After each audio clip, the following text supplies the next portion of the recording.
El nearshoring presenta oportunidades y retos para México, su vivienda y el desarrollo urbano.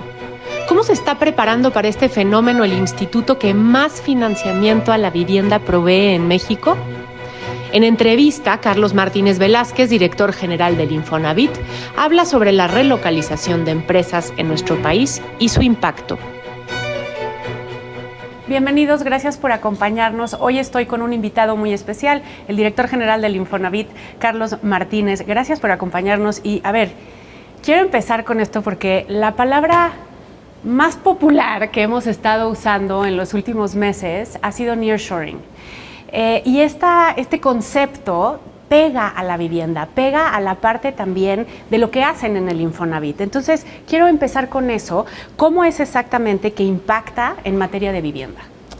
Bueno, como tú sabes, el nearshoring o la relocalización de empresas tiene que ver con que cadenas globales pues están relocalizando en México. Es decir, ya no los costos de producción afuera, los costos de transporte o los conflictos bélicos que pueda haber en otros países, pues ya no son rentables para muchas empresas. Entonces dicen, bueno, ¿dónde me voy que tenga seguridad económica, crecimiento y demás? Y que además, eso es muy importante, ya tiene cadenas productivas hechas, ya tiene cadenas productivas instaladas o ya tiene circuitos productivos donde yo puedo caber. Eso es muy importante porque eso es contrario a lo que sucedió en la globalización 1.0, donde se creaban esas cadenas productivas, ¿no? Donde decían, vamos a poner un hub de no sé qué en tal país y se construía toda la cadena de proveeduría desde cero. Aquí no, aquí ya hay cadenas de proveeduría porque se ha desarrollado una industria muy importante y por eso México es tan atractivo, porque es un país abierto al mundo, que tiene inversiones de todos los países, que está a un pie de uno de los mercados más importantes del mundo y que tiene capital humano suficiente y población en edad joven para aprovechar ese talento. Entonces las empresas por eso ven tan atractivo México y tiene que ver con la vivienda porque algo de lo que nos hemos encontrado y sobre todo lo puedes ver en la frontera norte, pero esas empresas que llegaron en los 90 cuando fue el primer tratado de libre comercio con América del Norte, se instalaban en lugares donde no había nada. O sea, estaban en la frontera y ponían grandes naves industriales y no se pensó en que los trabajadores tenían que vivir en algún lado, se tenían que transportar, etcétera. Y de hecho, ese impacto de las naves industriales reconfiguró todas las ciudades de la frontera. Basta ir a Ciudad Juárez y la gran expansión que tuvo sobre el desierto, o Tijuana, Mexicali, toda la frontera tiene efectos de esas plantas que se pusieron en los 90 y la vivienda se va desarrollando alrededor de esos centros de trabajo. ¿Qué buscamos ahora? ¿No? De alguna manera, ok. Lo que se busca ahora es que, dado que estamos viendo todos el fenómeno, todos estamos hablando del fenómeno, ¿cómo hacemos para que desde la instalación de las empresas, desde decir, voy a instalar mi planta productiva en Nuevo León o en Tamaulipas, ya piensan las empresas que necesitan que sus trabajadores vivan en algún lado? Y es algo que ahora las empresas también piden. Entonces se ha configurado un tema bien interesante porque sí hay una preocupación auténtica por los derechos laborales y porque las personas puedan vivir cerca de los lugares de trabajo, porque ha habido otra tendencia global que es este urbanismo de cercanías, donde todo el mundo pelea por tener cerca de su casa trabajo, escuela, hospitales, etcétera. Servicios, sí. A ver, llevan desde el año pasado apoyando a cerca de 70 municipios, tú me dirás si el número está correcto, a diseñar sus planes de desarrollo justo para aprovechar mejor el nearshoring. En este proceso, ¿cuál ha sido el mayor reto? Bueno, curiosamente fue primero convencer a los municipios de que necesitaban un plan de desarrollo, porque nosotros veíamos y pasaban las noticias, no, que fulanita empresa anunció en tal estado, en tal municipio. Decíamos, bueno, ese municipio no tiene vivienda suficiente para generar el empleo que se dice que va a generar, o no tiene un sistema de transporte, etcétera. Entonces, desde el año pasado solicitamos a nuestro Consejo de Administración que pudiéramos invertir en desarrollar estos planes y lanzamos una convocatoria nacional a los municipios. Le decimos, a ver, municipios, pueden concursar para estos recursos siempre y cuando, uno, tengan algún proyecto de inversión en curso o en puerta o que ya se haya anunciado. Dos, que tengan pues terrenos y que tengan un esquema de planeación que permita alojar vivienda, desde luego, y que tengan también un alto número de empleados ya registrados ante el IMSS, es decir, que sea un municipio que naturalmente ya tenga talento en la localidad.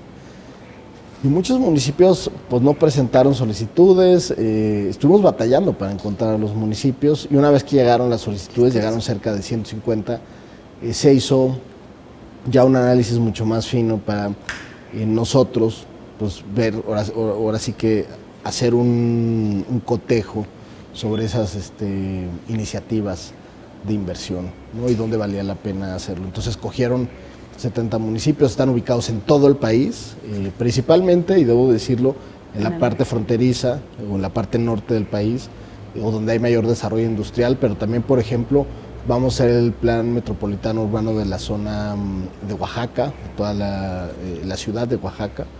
En Oaxaca también Salina Cruz, y así algunos municipios que están cerca de infraestructuras estratégicas, como es, por ejemplo, el tren interoceánico, pues va a generar al menos 7 parques industriales. Esos parques industriales, pues va a haber empresas que se pongan cerca de la línea del tren y la pregunta es dónde y cómo va a vivir la gente, cómo se va a transportar. Entonces, pues está trabajando en municipios donde tiene ese tipo de infraestructura estratégica, donde tienen anuncios de inversión privada, extranjera, y que nos preocupa que la gente tenga dónde vivir y vivir bien y cerca de sus trabajos. Entonces, más o menos en promedio, ¿cuánta vivienda se va a necesitar? ¿De qué tamaño es, digamos, la inversión? ¿De qué números estamos hablando detrás de estos planes? Mira, pues va a depender mucho, ya que terminemos los planes, del compromiso que hagan los municipios, el tema de terrenos y del suelo que sea habitable. Eso es muy importante, porque esta pregunta que me la han hecho varias veces, decir, ¿cuánta vivienda significa eso? No, primero hay que ver las capacidades de los municipios de recibir vivienda. Porque hay municipios, por ejemplo, que su área habitable es muy pequeña comparado con el tamaño del municipio. ¿Por qué?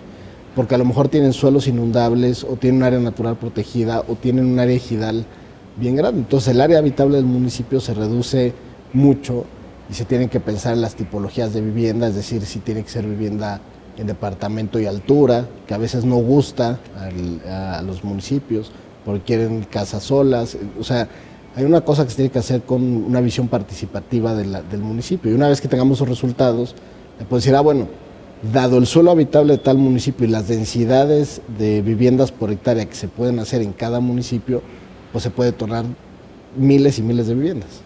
Y esto me lleva un poco a esta siguiente pregunta. Cuando estamos hablando de nearshoring con vivienda, estamos hablando, y tú lo has dicho, planeación urbana, estamos hablando de movilidad, de ecología, de emparejar desigualdades, porque queremos lugares que sean incluyentes a poder tener acceso a servicios, pero que nos permitan ir a trabajar, de emparejar brechas, de infraestructura, de energía, de agua, ¿no? Todas estas cosas. Entonces, ¿está listo el Infonavit para enfrentar este reto que viene, digamos, de acompañamiento en todos los municipios y cómo están listos para hacerlo? Mira, incluiría en todo esto un tema de sustentabilidad. O sea, sí nos ha tocado con cómo se vivió el desarrollo urbano en el país en el pasado. ¿Qué es lo más caro para un municipio, lo más pernicioso para una población? Que de repente se autoricen desarrollos en zonas de riesgo. Hay casos en todos los municipios de la frontera donde hoy la vivienda está ubicada en zonas inundables y eso genera que constantemente haya algo que los trabajadores pues sientan que nadie le arregla la vida, ¿no? Porque pues cada lluvia hay una inundación que se tarda 10 días en drenar el suelo porque el suelo no es apto para tener vivienda. Entonces, por eso, para nosotros es bien importante los planes, porque también incluyen un tema de sustentabilidad. Okay. Al hacer un plan, se deja fuera del área habitable estas zonas inundables o de riesgo, por ejemplo, y eso permite que los trabajadores tengan garantía de que la vivienda, una vez que esté planeada, está ubicada de tal manera que el suelo está libre. Bueno, no puede estar libre 100% de riesgos, pero que los riesgos más próximos están mitigados, y eso para nosotros es una garantía. La otra parte es que nosotros, digamos, ya con esto, con lo que estamos haciendo y con lo que preguntabas de si estamos listos, yo te diría que sí. Pues son 70 municipios. Pusimos como compromiso de cada uno de los municipios que pudieran señalar dónde hay suelo urbano propiedad del municipio y que lo pusieran a disposición para que se construyera vivienda. Mucho de lo que pasa en las dinámicas sociales y políticas de cada municipio es que no se oferta la tierra para municipios y se deja la especulación o se deja el mejor postor y se hacen transacciones privadas, ¿no? Y de repente ya fulanito es dueño de toda la tierra del municipio. Por eso, una de las partes y compromisos que quedamos con las autoridades municipales fue precisamente que pudieran poner esta tierra pública a disposición para la construcción de vivienda, para la lotificación con servicios, para que las personas puedan comprar un terreno ya con servicios y construir su casa, etcétera, ¿no? Entonces, una parte muy importante es que hay compromisos de los municipios que van a permitir el desarrollo óptimo de vivienda. Y el otro brazo es que el Infonavit hoy tiene pues una cartera crediticia bien grande, donde le da libertad al trabajador para que pueda desde comprar un terreno, autoproducir su casa, comprar una que ya está hecha, mejorar la que ya tiene, y esto permite que pues realmente con esta flexibilidad y estas condiciones estructurales de que haya terrenos, oferta de vivienda, etcétera, pues se pueda compaginar muy bien. Y el cuarto pues tiene que ver con el empleo. Si se va a instalar una fábrica en ese municipio, pues va a haber mayor número de afiliados al IMSS que van a generar cuotas hacia el Infonavit, que va a permitir que se siga generando más créditos en esas regiones. Y este círculo virtuoso, exacto, ¿no? Nos queda poco tiempo y me gustaría aprovechar un poco a que nos cuentes en dónde estamos, un poco también, y que nos digas por qué es importante para el Infonavit tener y abrir un espacio cultural como este. Bueno, el espacio cultural Infonavit y el Museo Nacional de la Vivienda, que es donde estamos, es para nosotros muy importante porque ustedes pueden recorrer aquí en las instalaciones del Museo Nacional de la Vivienda. ¿Qué es el derecho a la vivienda? Porque a veces es muy decir, pues tener una vivienda, sí, pero ¿qué tipo de vivienda? ¿Cuál es la responsabilidad de un Estado de proveer ese derecho a los trabajadores y a las personas?